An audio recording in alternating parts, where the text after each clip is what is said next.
padan muka. Biar tahu rasa, lebih kurang. Rasakan itu. Jangan sekali-kali mengatakan padan muka kepada saudara kita. Suatu hari benda itu akan kena kepada kita dan orang akan kata kepada kita padan muka.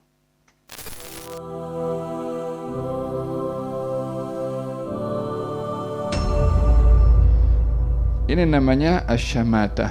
Asyamatah itu kalau bahasa kita mungkin padan muka, bilang begitu. Namanya asyamatah. Apa hukum orang punya sikap seperti itu, asyamatah, padan muka? Biar tahu rasa, lebih kurang. Rasakan itu. Baginda Rasulullah SAW bersabda, la tudhiru syamatata li akhika fayu'afiyahu Allahu wa yabtalika, atau kama qala. Kamu jangan sekali-kali menampakkan asyamatah, kegembiraan pada musibah yang menimpa saudara kamu. Jangan sekali-kali kamu mengatakan padan muka kepada saudara kamu, karena kekhilafan atau kekurangan saudara kamu itu. Mungkin saja satu hari Allah angkat ia daripada kekurangannya dan menguji kamu dengan kekurangannya. Jangan sekali-kali mengatakan padan muka kepada saudara kita. Suatu hari benda itu akan kena kepada kita dan orang akan kata kepada kita padan muka.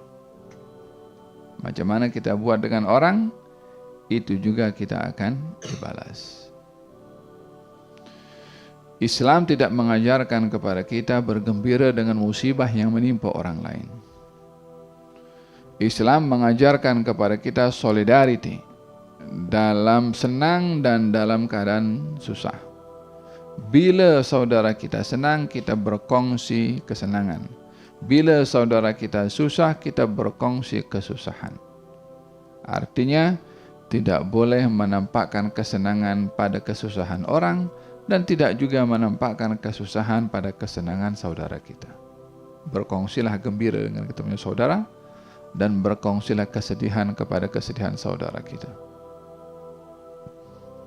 Oleh sebab itu di dalam syariat Islam kita diajarkan namanya tahniah. Ya kan? Baik itu tahniah karena rumah baru, karena dapat anak baru, tahniah dapat menjadi pengantin baru, tahniah. Apa sebabnya? Yang dapat rumah orang itu, yang dapat anak orang itu, yang baru kawin orang itu. Tapi kita gembira juga.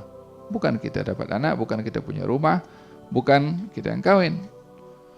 Ini namanya bergembira dengan kegembiraan saudara kita. Sama juga dengan kalau orang dapat musibah, keluarganya meninggal dunia, maka kita pun ucapkan ta'ziah. Apa ta'ziah itu? Doa untuk menenangkan orang yang susah, dan kita pun ikut membantu kepada orang yang susah itu.